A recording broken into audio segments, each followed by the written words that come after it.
Greetings, Earthlings. So I am back. I just looked on YouTube, and as of 30 minutes ago, April 7th, Bhad Bhabie had posted her reaction video to Dr. Phil's interview about her. So we are gonna watch this video. So I'm recording this on my iPad right now because I'm just being lazy and didn't want to sit in front of my PC. But that's literally the only reason. So yeah, let's get into it, you know? So, since I made my Breaking Code Silence video, I have gotten hundreds and thousands of emails and DMs and all type of stuff of multiple kids wanting to give me their stories. It just shows me, like, you know, I'm not the only one that went through these kind of things. It feels good to be able to relate. I just want to keep conversation about it going. I want more and more people to hear about it. I want word of mouth to travel so that everyone who has dealt with this or knows about this or knows someone or anything like that will continue to reach out so we have more and more stories.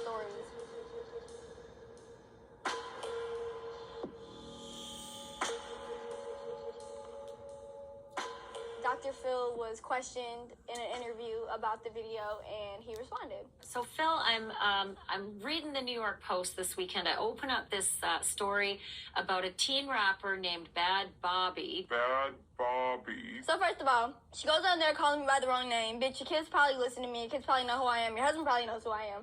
So why are you acting like you don't know who I am? Once again, Danielle has brought steam to somebody's top. Your kids probably know who I am. Your husband probably knows who I am. Yo, now in my video I just posted the other day, I talk about the fact that, like, how many men subscribe to her OnlyFans page, and I take issue with the fact that she's kind of like promoting the fact that she knows that men are fetishizing and fantasizing about her as if she wasn't a minor less than 2 weeks ago. So that's a problem that I have. You know, your kids probably know about me, whatever. You're right, they probably do. Her kids might have listened to your music at some point. Should they be, depending on their age? Maybe, maybe not. Whatever, not my problem. The husband probably, your husband probably knows about me is just an unnecessary statement. But also, I don't disagree. Like, her husband probably does fucking know about her. All right, we're back to it. Sorry, I'm trying not to show y'all my damn reflection of me reporting on my iPad, but whatever. Here we go. Keep going. It's 8 minutes. We're only a minute in. Show, whoop-de-doo, hasn't done it before. Anyways, Her mom brought her on the show to say, I can't handle her anymore. So here's that moment off your show. and all these hoes laughing like so funny. Did you say the hoes are laughing? Yeah. Why would this be the only clip you show of me? Why don't you show me being nominated for a Billboard award? Why don't you show me having multiple gold and platinum plaques? Why don't you show me being youngest female rapper to hit Billboard? Why don't you show stuff like that? So the audience are a bunch of hoes. Yeah. Catch me outside. How about that? And again, exactly what me and multiple other YouTubers have already said. They did that to paint her out to look a certain way. Why are you showing clips from when she was 13? For what reason? Like, I understand the slight relevance of it, of, oh, well, this is when she was on your show. Like, this is how y'all have how y'all, know each other. But beyond that, that's the only thing that they showed, which means that they were literally just trying to manipulate the audience, as the news tends to do, or whoever the hell, most media outlets tend to do, to manipulate the audience to looking at her a certain way. Continuing. You know the shit I was hearing in the crowd?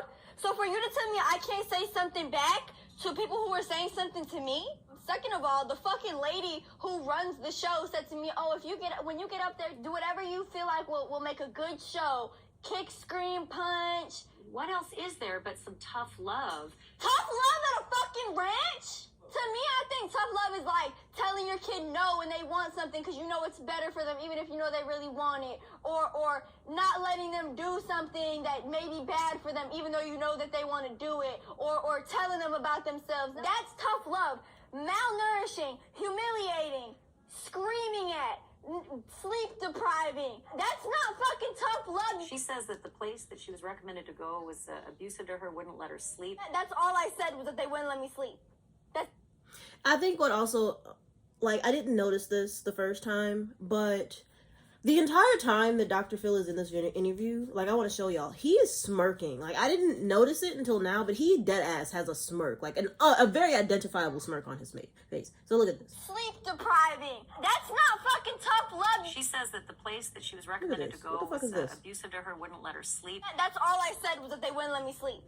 That's the only accusation. I just said, oh yeah, and they wouldn't let me sleep. I'm so mad. I seen a kid get held down for trying to leave. Took in there against my will. It's basically like kidnapping. They strip you from your whole personality. One of the kids here tried to steal a car or something. Everyone was screaming on the walkies like it was really crazy. And he ended up killing one of the staff members. And she sets up her question like, oh, this is gonna be funny. Like it's a funny matter of him sending children, minors, to a fucking facility where they're getting abused. She went to Turnabout 4 or 5 years ago, and if she had a bad experience, obviously I would hate that. We'd be sorry about that. This ranch is still listed on your website after a lawsuit about a murder, a lawsuit about sexual abuse, and a lawsuit about torture. We're not involved in that. We don't have any feedback from them, so whatever happens once they're there, that's between them and the facility. He just said he's not involved in any treatment facility I go to. Are you fucking nuts? Are you actually fucking nuts? I'm really trying to keep my composure, but these two are really not making it easy. My mother signed a consent of release of information to send progress reports directly from Turnabout to the Dr. Phil show. So when you say you don't have any fucking feedback from them, that is not true. Blatant lie. So if you're saying you don't have any feedback, maybe you should be getting feedback about these places before you're just sending multiple people's fucking kids here. You're just trying to save your ass. That's all you're trying to do is save your ass. But there's too many stories and there's too many people behind this that you can't save your ass anymore. I assume she had a problem. She filed a complaint with the proper authorities or something 5 years ago. So I really don't know much about it. You're also... I take very huge issue, very, very, very huge issue with Dr. Phil basically blaming her for not at 13 years old speaking out against grown adults abusing her and multitudes of other children. I take very fucking big issue with that because, like, what? Like, what? Saying that when I was 13, I should have known how to file a complaint about a program. The only thing that made me comfortable was Hannah speaking out, so I'm going to talk about it now. Someone needs to have her back. That's all it was. I don't ask myself why you're the way you are. I ask myself why not, because if you look at their upbringing, and I'm not talking about this story, it was 5 years ago. I don't remember too much about it, but... Bullshit. You don't remember nothing about the story? All my clips total on your YouTube channel got 160 million views. And that doesn't even include how much you made on the show itself or the rerun. So between syndication, YouTube views, and the show views, he's making hundreds of millions of dollars. In every interview you do, they ask about me, and you give detailed answers. How did this catch me outside girl? How did this happen? You keep in contact with her, and what do you think about everything that she's done since then? She has a catchphrase that has gone viral. Your show made Danielle Bergoli, aka Cast Me Outside. Do you regret putting her on TV? So you admit that I was like this because of stuff I've been through as a kid, but then I go on your show to get help, and you make my life worse? So I've definitely gotten through those years with no fucking help from you. All you did was add more trauma to my life. I've got, like I said, multiple plaques, multiple millions and billions of views, billions of streams, millions of dollars, and I turned out just fucking great.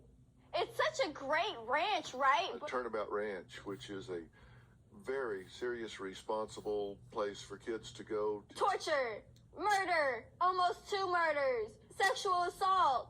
You don't watch the fucking news. Stop acting like you don't watch the fucking news. Everybody with a fucking television watches the fucking news. Stop. I try to be an emotional compass and point parents in a direction. What fucking direction is that? Sexual abuse, murders, and fucking torture? That's the direction? Oh, that's phenomenal. Start your to-do list, parents. Have your kid watch somebody get murdered, have them get sexually assaulted, and have them get tortured. They'll come out great. When you have a child like that who is incorrigible, and I just watched that be. I'm not gonna lie to y'all.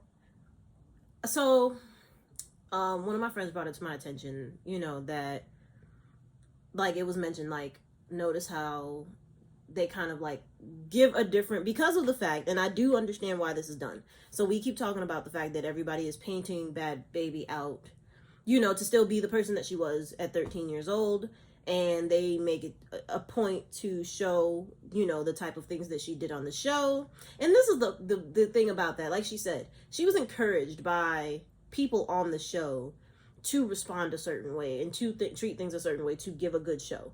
So we know already things like Judge Judy and, you know, Dr. Phil and Jerry Springer and Steve, you know, they're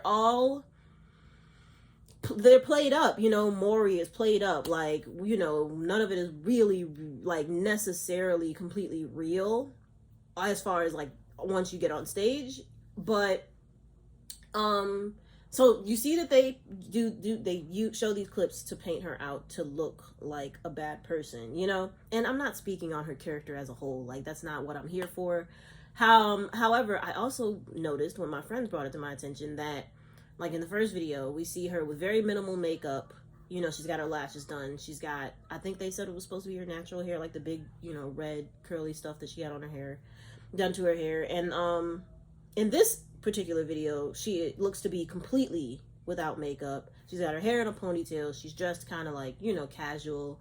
And so it's like, in order to fight the way that she knows the media already is perceiving her, she has kind of given a different dynamic to her look to accommodate the bullshit, you know, of, well, this is what she looks like, this is how she dresses, this is what she does. So now she's like, well, this is a serious matter. So now I have to look more like presentable so that way people take me more serious. And it kind of bugs me, but I understand the dynamic of it.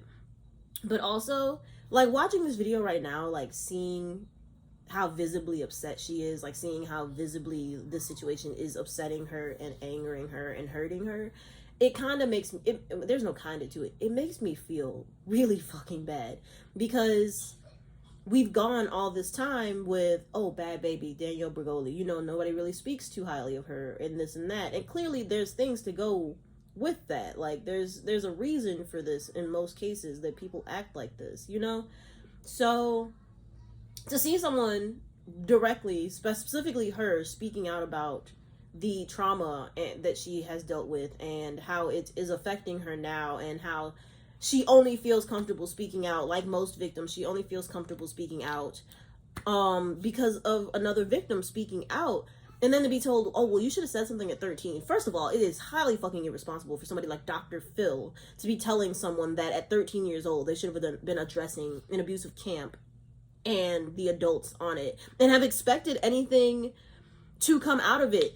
She specifically talked about how their letters were monitored, so they couldn't just, like, you know, talk freely to their parents. They were essentially in a prison. They were essentially in a prison. Their letters were monitored to their parents. I think she said they didn't have phones. I don't even know if they could make phone calls. You know, she was begging her mother to let her come home. And it's just like, it sucks. It hurts to look at. And I really hope that, I hope that something is done. And then she even speaks, or it's put on the video, that the statute of limitations is literally the cause of a lot of these things, cases being thrown out or ignored, which is really messed up itself as well. So let's finish. Behavior, and I thought, wow. If you're sending multiple kids to facilities, you need to know what is going on there. Do you really not know what's going on here? Turnabout is still on their website. For you to be so hands-off about something, when people look up to you for advice, people go to you for advice, people email your show to get on it for help, for you to send their kids to these places, for you to be so, oh, well, I don't know, that's ridiculous. When I started this video, I really wanted to keep stuff, like, really serious, but seeing how much of a dumb bitch both of these people are, it's so hard not get angry. Like, how could you be so ignorant and so unaccepting of your wrongs? He really acts like a child. Like, come on. Y'all can find everything that I've been talking about. If you don't believe it from me, you can find it on the internet. People are really talking about this stuff. And like I said, you got to look at it like someone's coming to you saying something, you don't believe it, but then you got 10 other people who don't even know each other telling the same story. I'm not done with you, Philip. That was not a fucking apology. You think it's funny and you think it's what you do for a living to make people go against each other and make people look dumb on the internet and lie about people on the internet and edit stuff and make people seem like they're not who they are? Oh, I've got something coming for you. Not so funny when the tables are turned, is it? So yeah, that was that video. And I'm actually like, I don't follow a lot of stories, y'all, but this is to the point that I've never subscribed to anything, followed anything Bhad Bhabie, and I might subscribe to this YouTube channel just for the sake of like keeping up with this, because this, I feel like this situation sets the tone for a call out that needs to be done for a lot of people like Dr. Phil and people like Dr. Phil, because there's a lot of adults who pretend to be well-meaning and who pretend to care about the well-being of children and younger people and young adults, but they don't. At the end of the day, everything is about money. Everything is about status. Everything is about whatever you can gain. And Dr. Phil has built a platform. Like she said, he made millions, hundreds of millions of dollars. He still is making money off of her name. Imagine a grown-ass man having one of his primary sources of income come from what was a 13-year-old child at the time, and people keeping up with her life for 5 years, some of them being predators, you know, and you didn't try to protect her from that. You didn't try to protect her from predators. You didn't try to protect her when you sent her to this ranch. So I'm interested in seeing how this continues to play out, because I want there to be accountability held by Dr. Phil. I want him to be held accountable for this. I want him and the team of people that work with him that are fully aware of this shit, they need to actually suffer consequences, because there's no reason that they shouldn't. There's no reason that they shouldn't. These kids are sent from one situation where they are possibly dealing with abuse or whatever to another. Like, point blank, that's what it is. So let me know what you think in the comments. Are you following this Danielle Bregoli situation? Or do you think that anything about this Turnabout Ranch situation is going to be resolved in a way where Dr. Phil is going to be held accountable? Or do you not have high hopes for something like that? Let me know in the comments. Talk to me and give me a like if you like the video. Subscribe if you're interested in seeing me do more commentary and stuff. My channel is going to consist of story times, commentary, ranting, whatever I feel like. So with that being said, thanks for watching, and Alien out. And of course, we've got to end this video with a reading from my last video, which was only posted 24 hours ago. So here is the comment from that one, which I still find to be very, very relevant just because of the age mentioned of Bhad Bhabie's boyfriend. And don't get me wrong, I understand that there's only like a 3-year age gap, I think 3 to 4 year age gap between the two of them. However, I still find it just a little bit weird, you know, because yeah. So this one is from Cyril Moore, and it says, Bhad Bhabie's boyfriend is 21 years old, and he's black, and his name is Clinton, plus they live together. So I can't pretend that I completely understood the entire relevancy of, like, his name and his race, but the age thing is still a thing for me, because I'm like, you were 21 before she was 18, and y'all didn't, you know, I don't know the relationship, but I'm sure y'all didn't start dating right when she turned 18, and I understand that, you know, they're still within that age gap that is reasonable, you know, but still a little bit weird. But yeah, so that was that comment, and I'll catch you guys for the next video.